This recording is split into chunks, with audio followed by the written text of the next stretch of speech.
शेतकरी मित्रांनो नमस्कार, स्वागत आहे तुमचं पुन्हा एकदा आपल्या कृषीवेद चॅनलच्या नव्या शेतीविषयक व्हिडिओमध्ये।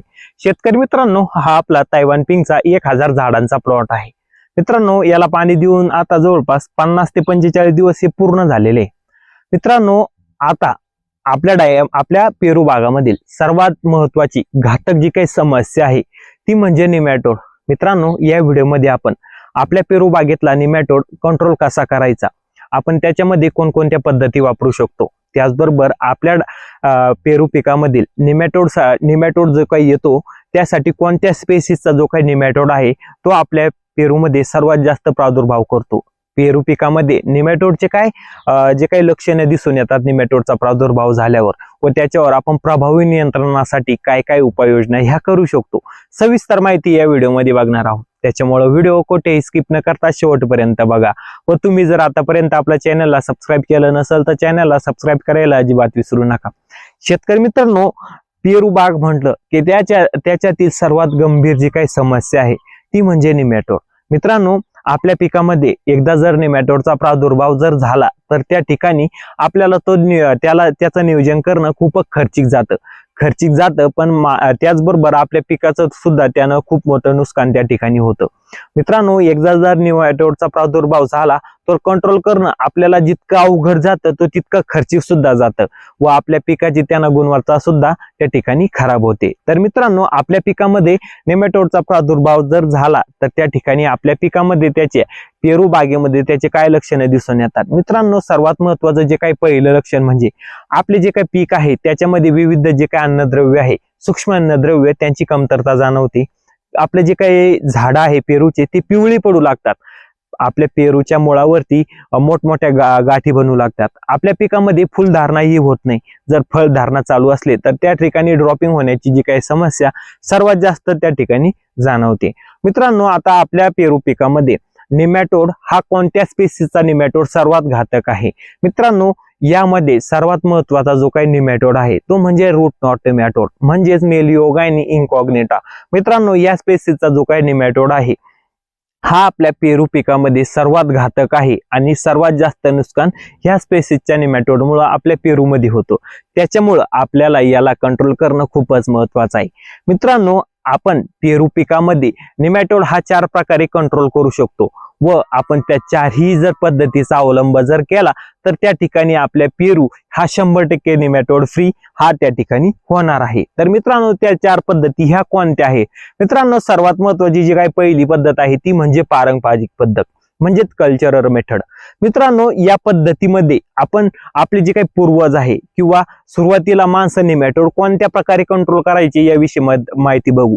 मित्रांनो, सुरुवातीला निमॅटोड कंट्रोल करण्यासाठी आपले जे काही पूर्वीच्या काळी जे काही ऑर्गॅनिक कार्बनची लेवल वाढवणं, ऑर्गॅनिक कार्बनची जर लेवल वाढली तर त्या ठिकाणी आपल्या जमिनीमध्ये उपयुक्त जे काही बुरशी आहे, उपयुक्त निमॅटोड आहे त्यांची संख्या ही वाढणार आहे व त्याच्यामुळं जे काही घातक निमॅटोड आहे त्यांची संख्या ही कमी होणार आहे।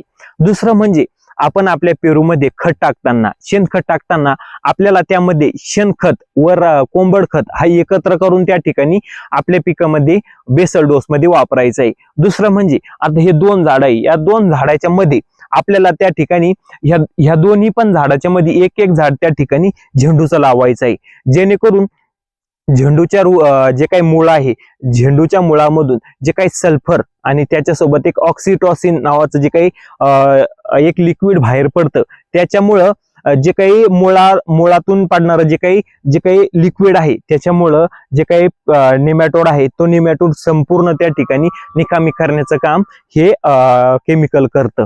मित्रांनो, हे झालं पारंपरिक पद्धत। दुसरं म्हणजे सेंद्रिय पद्धत। मित्रांनो, सेंद्रिय पद्धतीमध्ये आपण आपल्या पेरूच्या बेसल डोस मध्ये त्या ठिकाणी निंबोळी पेंड, करंजी पेंड यासारख्या ज्या काही पेंडी आहे त्यांचा वापर करणं। मित्रांनो, निमॅटोडसाठी सेंद्रिय पद्धतीमध्ये जर आपल्याला कंट्रोल करायचा असला तर त्या ठिकाणी आपल्याला जे काही निमार्क आणि करंजर्क याचा आपल्या पेरूमध्ये ड्रिपद्वारे चालवणं खूप महत्वाचं आहे. मित्रांनो, हे दोन्ही नीम आणि करंज हे काय करतात, जे काही निमॅटोड असतात त्याची जी मादी असते, जर नीम आणि करंज एकत्र जर सोडलं व त्या ठिकाणी जर त्या गाठीला किंवा त्या नेमॅटोडच्या अंगाला जर हे दोन्ही पण अर्क लागले, तर त्या ठिकाणी हे जे काही नीम अर्क आणि करंज अर्क आहे त्यांची जी काही प्रजनन संस्था आहे ती निकामी करण्याचं काम हे त्या ठिकाणी नीम अर्क आणि करंज अर्क करतात.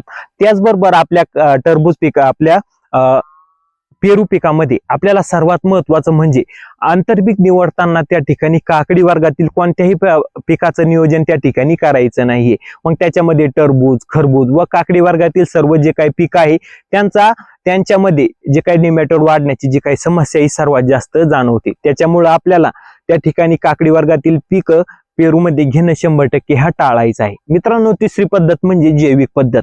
मित्रांनो, आपल्या पिकामध्ये जर जैविक बुरशी, मित्र बुरशी जर आपल्या जमिनीमध्ये, आपल्या पेरूच्या बागेमध्ये जर जास्त वाढेल, तर त्या ठिकाणी साहजिकच आहे आपल्या पिकामध्ये जे काही उपयुक्त ज्या काही बुरशी आहेत त्या जास्त वाढल्यामुळे जे काही घातक बुरशी आहे त्या कमी वाढतील व जे काही घातक निमॅटोड आहे ते सुद्धा कमी वाढतील. व त्या ठिकाणी आपल्याला जे काही 2 बुरशी आहे त्यांचा वापर आपल्या पेरूच्या पिकामध्ये करायचे आहे. ती पहिली म्हणजे जी काही ट्रायकोडर्मा हर्जेनियम आणि दुसरी म्हणजे पॅसिलोमायसिस लिलियासी.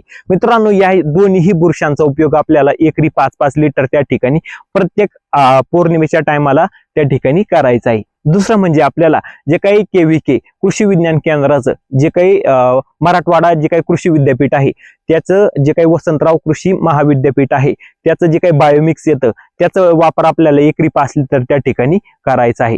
दुसरं म्हणजे आपल्याला UPR कंपनीचं जे काही की गुचवाना नावाचं जे काही औषध येतं त्याचा सुद्धा वापर त्या ठिकाणी आपण करू शकतो. मित्रांनो, सर्वात शेवटची पद्धत म्हणजे रासायनिक पद्धत.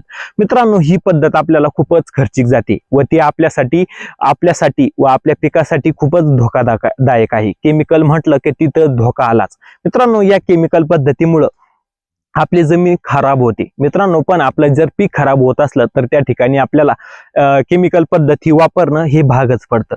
मित्रांनो, मग यामध्ये आपण कोणत्या औषधांचा समावेश त्या ठिकाणी पेरूमध्ये करू शकतो? मित्रांनो, सर्वात पहिला आहे आपण जे काही बायर कंपनीचं जे काही वेलम प्राईम आहे त्याचा एकरी 500 ml प्रति एकर साठी वापरून आपल्या पिकाला ड्रिपद्वारे देऊ शकतो.